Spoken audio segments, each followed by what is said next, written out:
اور میں سمجھتا ہوں کہ خواتین ہر شعبہ ہے زندگی میں بہت تیزی سے میدان عمل میں ترقی کر رہی ہیں. میں آپ کے ایونٹس کا سارا مشاہدہ کر رہی تھی تو میں نے دیکھا آپ کا بڑے اچھے اچھے ٹاپکس ہیں. پڑھی لکھی جہالت. یہ بات نہ کریں کہ جی ٹک ٹاک پہ محنت لگتی ہے, مہنگائی پہ بات کریں نا, خواتین کے رائٹس کے اوپر بات کریں, جائیداد سے خواتین کو محروم کیا جاتا ہے. ٹھیک ہے, تو دیکھیں جب ماں باپ بچے کو پالتے ہیں کتنی محنت کرتے ہیں. ٹھیک ہے, جب بچوں کے پاس پیسے آتے ہیں اور باہر کے ملک جاتے ہیں, بچے اولڈ ہوم میں جمع کرا دیتے ہیں کہ جی ہمارا پاکستان آنا جانا مشکل ہے, تو ماں باپ کو کہتے ہیں ہم کل لے جائیں گے آپ کو آ کے. بسم اللہ الرحمن الرحیم. السلام علیکم ناظرین, میں ہوں آپ کی ہوسٹ زاریہ خان اور آج ہم موجود ہیں ویژن وائب میں, اور میں امید کرتی ہوں کہ آپ سب لوگ جہاں ہوں گے خیریت سے ہوں گے, خوش ہوں گے. الحمدللہ میں بھی بالکل ٹھیک ٹھاک ہوں. ناظرین, آج میں آپ لوگوں کی ملاقات ایک ایسی مہمان شخصیت سے کرانے جا رہی ہوں جو پاکستان کی فلاح و بہبود کے لیے بہت زیادہ کام کر رہے ہیں, اور نہ صرف فلاح و بہبود کے لیے بلکہ پاکستان کی تعلیم سے ریلیٹڈ بھی کافی کام کر رہے ہیں. سوشل ورک بہت زیادہ کر رہے ہیں. اس کے علاوہ پاک ٹی ہاؤس کے ایگزیکٹو کمیٹی کے ممبر بھی ہیں, اور اس کے علاوہ یہ سوشل ایکٹیوسٹ بھی ہیں, اور اس کے علاوہ انسان دوست یعنی کہ فیلانتھرپسٹ بھی ہیں. تو آئیے کرتے ہیں ان سے کچھ باتیں, جانتے ہیں کہ یہ آج کل کن کن پروجیکٹس پہ کام کر رہے ہیں, کیا کیا چیزیں یہ کر چکے ہیں اور آگے ان کے کیا پلانز ہیں. اس کے علاوہ یہ بھی جانیں گے کہ خواتین کی فلاح و بہبود کے لیے, وومن امپاورمنٹ کے لیے, خواتین کے حقوق کے لیے ان کا کیا نظریہ ہے, اور یہ کیا سمجھتے ہیں کہ خواتین کو بھی مردوں کے ساتھ شانہ بشانہ چلنا چاہیے اور ملک کا نام روشن کرنا چاہیے یا نہیں. جی, تو میں بات کر رہی ہوں نعمان محمود ملک صاحب کی, جو 6 سال سے ہماری انڈسٹری کو اپنی صلاحیتوں سے بخش رہے ہیں. آئیے کرتے ہیں ان سے کچھ باتیں. السلام علیکم. جی وعلیکم السلام. کیسے ہیں آپ, ٹھیک ہیں؟ جی I am fine, thank you very مچ.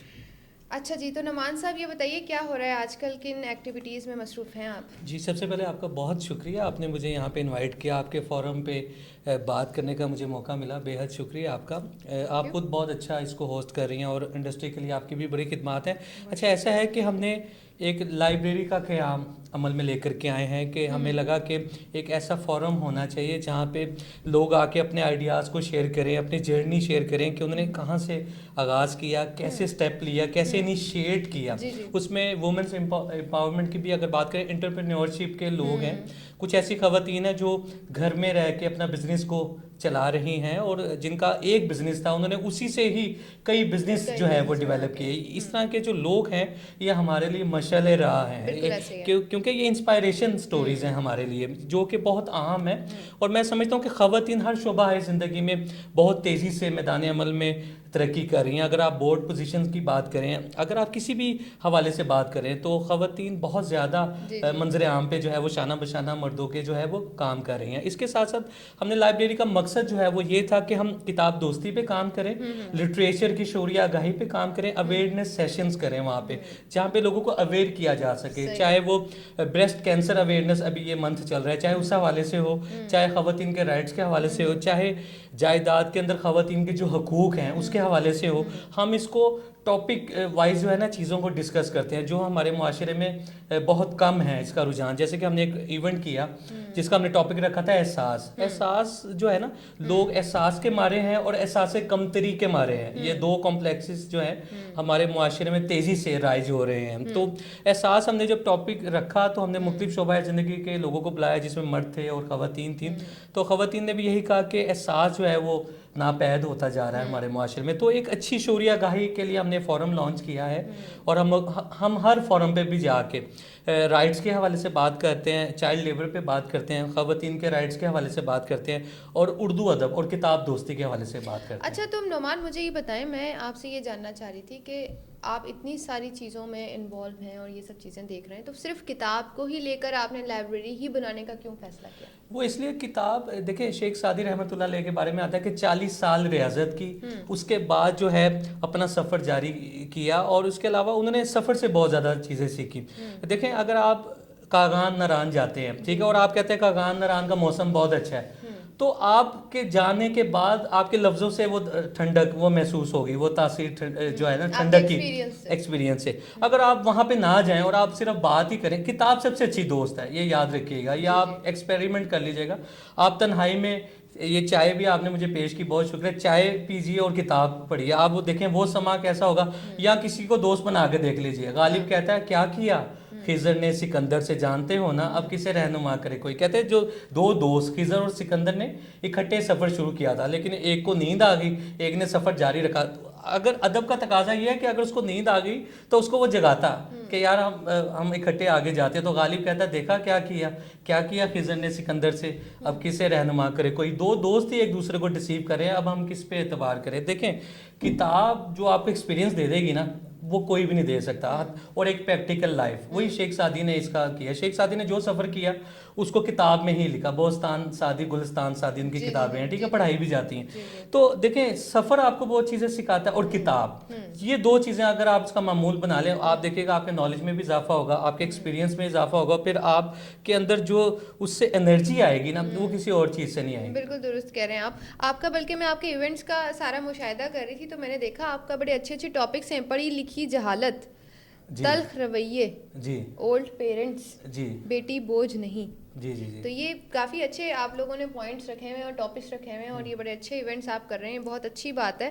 اور میں یہ چاہوں گی کہ آپ جو ہیں اس پہ مزید کام کریں. اور آپ کی لائبریری کو میرے خیال 1 سال ہو گیا ابھی, جی بالکل وہاں پہ بنے ہوئے. جی 1 سال ہونے والا تقریباً دسمبر میں 1 سال کمپلیٹ ہو جائے گا. جی صحیح ہے. تو ابھی مزید آپ ایک اور اپنا ایونٹ کرنے جا رہے ہیں, جی, اختلاف رائے اور محبت. جی یہ بھی ہمارا اپ کمنگ ایونٹ ہے, اختلاف رائے اور محبت. اس میں ہم سوچ رہے ہیں مستنصر حسین طاہر صاحب کو انوائٹ کریں, کیونکہ ہمارے ملک کا بہت بڑا نام ہے وہ, اور انہوں نے ادب کے لیے اور سفر نامے انہوں نے بہت لکھے, ایکسپیرینس کیے, وہی جو میں نے ابھی بات کی ہے. تو وہ آئیں گے اور اپنا مشاہدہ شیئر کریں گے. اسٹوڈنٹس آئیں گے, اس میں مختلف شعبہ زندگی کے لوگوں کو ہم مدعو کریں گے, اور اینڈ پہ ہم ان کو سوینئرس پیش کرتے ہیں. سوینئرس کا مقصد یہ ہے کہ جو اپنی اپنی فیلڈ میں وہ کام کر رہے ہیں اس کی رہنمائی کریں, اس کی حوصلہ افزائی ہم کریں, کیونکہ پاکستان میں بہت ٹیلنٹ ہے, بہت زیادہ ٹیلنٹ ہے, لیکن پذیرائی جو ہے وہ نہیں ہے. اور جب یہی لوگ جب دوسرے ممالک جاتے ہیں تو بہت پذیرائی ملتی ہے, تو پھر اس کو دیکھا دیکھی ازراہ مروت میں یہ لوگ بھی واہ واہ کرنے لگ جاتے ہیں. تو پہلے ہی اپنے ہیروز کی قدر کریں جب وہ آپ کے ہاں موجود ہیں. بالکل کرنی چاہیے. بلکہ آپ اس کے اوپر بھی کچھ ایسا کیوں نہیں سوچتے کہ کچھ ایسا کیا جائے کہ یہاں کے ہیروز کو کیوں نہ موٹیویٹ. دیکھیں میری بات سنیں, ہم نے اپنے حصے کی شمع جلا دی ہے, ٹھیک ہے. اب یہ حکومت اور اداروں کی ذمہ داری ہے کہ وہ صرف یہ بات نہ کرے کہ جی ٹک ٹاک پہ محنت لگتی ہے, مہنگائی پہ بات کرے نا, خواتین کے رائٹس کے اوپر بات کرے. جائیداد سے خواتین کو محروم کیا جاتا ہے, ٹھیک ہے. میری اپنی سسٹرز ہیں, میرا جو آبائی گھر ہے, یہ میں آپ کو پرسنل چیز بتا رہا ہوں, یہ آپ کے لیے بڑی موٹیویشنل ہے. تو چاچو نے کہا کہ آپ کے پیرنٹس کی ڈیتھ ہو گئی, ہم آپ کو حصہ نہیں دیں گے جائیداد سے. تو میں نے کہا میں خود بھی حصہ لوں گا کورٹ کے تھرو, اور میں بہنوں کو بھی دلاؤں گا. الحمدللہ آپ اس کا ایکسپیرینس کر لیجیے اور مشاہدہ کر لیجیے گا. میں نے تمام بہنوں کو حصہ دیا جائیداد سے, اور جو مجھے پیسے ملے میرے والد صاحب کی پراپرٹی سے, میں نے اس کا اپنا گھر لیا. یہ بہت بڑی بات ہے. آج کل کے دور میں کوئی بھائی نہیں حصے دیتے, چند لاکھ روپے میں جو ہے وہ قطع تعلق کر دیتے ہیں بہن کو. خواتین کا بنیادی حق ہے جائیداد میں برابری کا. آپ اس پہ بھی کسی وقت پروگرام رکھیے گا, یہ بہت اہم بات ہے. بات پیسوں کی نہیں, میں نے کہا میں اپنے بہنوں کا حصہ رکھ کے میں ساری زندگی میرے پہ بوجھ رہے گا, کوئی بھی نہیں رہ سکتا. تو نہیں, لوگ کرتے ہیں ایسے. آپ دیکھ لیں سوسائٹی میں ذرا سے ہزاروں روپے میں قتل کر دیتے ہیں لوگ, وہ تو لاکھوں روپے کی باتیں تو بات کی ہے. یہ آپ کا وہی ٹاپک آ گیا نا, احساس. جی احساس کی بات ہے. اور ہم نے دیکھیں رکھا بیٹی بوجھ نہیں, یہ ایسا ٹاپک ہے, یہ لوگ اپنی جرنی بتاتے ہوئے نا رو پڑے وہاں پہ. ہمیں پروگرام کو وائنڈ اپ کرنا مشکل ہو گیا کہ یار ہم لوگوں کو کس طرح سے کریں. ہمارا ایک مخصوص ٹائم ہوتا ہے, ٹھیک ہے. اس میں لوگوں نے بات کی بیٹی کے حوالے سے, اور بتایا کہ ہمارے جب یعنی کہ ایک بیٹی نے بتایا کہ بیٹے پہ زیادہ انویسٹمنٹ ہوتی تھی, تو میرے دل میں بہت زیادہ ایسا ہوتا تھا کہ میں بھی تو یس. تو یہ بات ہے ساری. تو جو آپ بیٹے پہ انویسٹ کر رہے ہیں نا وہی بیٹی پہ بھی کریں. دیکھیں ڈی سی بھی لگتی ہیں خواتین, آج ہماری پرائم منسٹر بھی خواتین ہی کے اس میں ہیں, مردوں سے زیادہ آگے. میں وہی عرض کر رہا ہوں, وی سیز لگتی ہیں, پولیس کے ڈپارٹمنٹ میں ہیں, ڈاکٹرز کے ڈپارٹمنٹ میں سے ہیں. تو ہم کیوں نہیں انویسٹ کرتے بیٹی پہ, کیوں ہم یہ کرتے ہیں کہ یار بس اس کی بنیادی تعلیم ہم اس کو دلائیں گے اور اس کی شادی کر دیں گے. تو اس طرح نہیں ہونا چاہیے. اس کو بھی ایکسپوجر آپ دیں, اس پہ انویسٹ کریں, وہ بھی آپ کا نام روشن کر سکتے ہیں. بہت اچھا ٹاپک تھا اولڈ پیرنٹس. جی اس کے والے سے وہ دیکھیں جب ماں باپ بچے کو پالتے ہیں کتنی محنت کرتے ہیں, ٹھیک ہے. جب بچوں کے پاس پیسے آتے ہیں اور باہر کے ملک جاتے ہیں, بچے اولڈ ہوم میں جمع کرا دیتے ہیں کہ جی ہمارا پاکستان آنا جانا مشکل ہے, تو ماں باپ کو کہتے ہیں ہم کل لے جائیں گے آپ کو آ کے, پرسوں لے جائیں گے آ کے. وہ بعد میں پتہ چلتا, اللہ معاف کرے, میں آپ کو کیا بات بتاؤں جو ہمیں اداروں سے پتہ چلا, این جی او سے پتہ چلا, انہوں نے کہا جب ان کی ڈیتھ ہوئی ہے نا تو ان کے اولاد نے کہا کہ آپ ادھر ہی دفنا دیجئے، خرچہ میں آپ کو دے دوں گا، آپ ادھر ہی دفنا دیجئے، میں آ نہیں سکتا، میری ٹکٹ ہے، میں یو کے میں رہتا ہوں، میں فرانس میں رہتا ہوں۔ تو آپ یہ دیکھیں کہ اولڈ پیرنٹس ماں باپ بچے کو پال سکتے ہیں، 10 بچے ایک ماں باپ کو نہیں پال سکتے۔ یہ حقیقت بات ہے، یہ کتابی باتیں، یہ لفظی باتیں نہیں ہیں، پریکٹیکل دیکھ لیجیے گا۔ لوگ اولڈ ہومز میں جا کے آپ دیکھیں عید پہ انتظار کرتے ہیں، ٹھیک ہے، اور شب رات پہ انتظار کرتے ہیں کہ آج ہمارا بیٹا آئے گا، آج ہماری بیٹی آئے گی، کوئی بھی ہے وہ آتے نہیں ہیں ملنے کے لیے، وہ بوجھ ان کو لگتے ہیں۔ تو یہ چیزیں ہیں، یہ معاشرے میں ہمارا المی ہے کہ یہ چیزیں ہمارا جس طرح ہم سامنا ہے۔ ٹیکنالوجی کی طرف جا رہے ہیں نا، اسی طرح ہم حقیقت سے دور ہوتے جا رہے ہیں، اپنے فرائض سے دور ہوتے جا رہے ہیں۔ حقیقت سے اس لیے دور ہوتے جا رہے ہیں کہ ہم نے اس دنیا کو ہی حقیقت جان لی ہے۔ ہم کہتے ہیں کہ یار جو کچھ ہے وہ یہیں ہے، اپنے فرائض سے دور ہوتے جا رہے ہیں۔ فرائض سے دور اس لیے ہو گئے نا کہ ہمیں توکل اللہ نہیں ہے نا، ہم کہتے ہیں توکل چودھری صاحب ہیں، توکل ملک صاحب ہیں، ٹھیک ہے، توکل فلاں ہیں، وہ صاحب مجھے کام دیں گے۔ اللہ کا جب آپ کے اوپر توکل ہی نہیں ہے تو آپ اس پہ توکل ہی نہیں کر رہے، تو پھر آپ کیسے میدان عمل میں تیزی سے ترقی کر سکتے ہیں؟ تو حقیقت سے اس لیے ہم دور ہیں۔ ہم کاغذ کے پھول بناتے ہیں اور ہم کہتے ہیں کہ اس میں سے خوشبو آ جائے، تو ایسا تو نہیں ہوتا نا، اصل پھول سے ہی خوشبو آتی ہے۔ جی تخلیق کار تو خدا ہے نا۔ جی بے اسی شک۔ طرح آپ نے ایک ٹاپک رکھا تھا پڑھی لکھی جہالت۔ ہاں جی، پڑھی لکھی جہالت اس لیے رکھا کہ میں لمز یونیورسٹی میرا جانا ہوا، ایک سیمینار تھا، وہاں پہ مجھے انہوں نے انوائٹ کیا، تو میں نے دیکھا کہ اساتذہ جو ہے وہ جا رہے ہیں اور اسٹوڈنٹس آپس میں ہنسی مذاق کر رہے ہیں، کوئی ادب نہیں ہے، کوئی احترام نہیں ہے، وہ کہتے ہیں بس ٹھیک ہے انہوں نے مجھے پڑھایا تو ٹھیک ہے۔ اٹلی کے اندر اشفاق احمد صاحب کہتے ہیں میرا چلان ہوا، بڑی اہم بات آپ کو بتاتا ہوں، تو کہتے ہیں کہ مصروفیت کی بنا پہ میں وہ چلان پے نہیں کر سکا، کہتے ہیں مجھے عدالت جانا پڑا، تو کہتے ہیں جج نے سب سے پہلی جو بات کی مجھ سے وہ یہ کہ آپ کس شعبے سے منسلک ہیں، تو کہتے ہیں میں نے جج کو کہا کہ میں تعلیم و تدریس کے شعبے سے وابستہ ہوں، پڑھاتا ہوں میں، تو کہتے ہیں کہ جج جو ہے وہ عدالت میں اپنی سیٹ سے کھڑا ہو گیا اور عدالت کے کمرہ عدالت میں میرے لیے کلیپنگ ہوئی، تو کہتے ہیں کہ اسی وقت انہوں نے میرا جو چلان تھا اس کو ریجیکٹ کیا اور مجھ سے باقاعدہ معذرت کی کہ ہم نے آپ کا چلان جو ہے وہ آپ کو ہم نے عدالت کے اندر بلا لیا۔